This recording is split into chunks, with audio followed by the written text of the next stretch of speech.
Have some developing news we want to get to right now. The South Pasadena father charged with the murder of his 5-year-old son is now back in Los Angeles after being arrested in Las Vegas this week. Let's take a look at Aramazd Andressian Sr. There he is just minutes ago. You can see he is being assisted off the plane.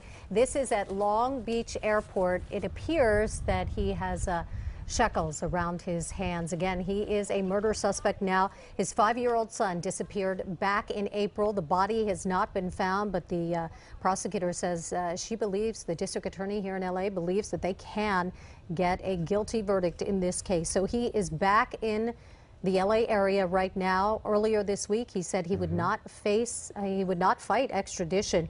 So he's come back to the area where his son disappeared and where he will now face murder charges. And as you see there, he changed his appearance, he shaved, dyed his hair blonde, yet he told the judge in Las Vegas that he was not running from authorities here in Southern California.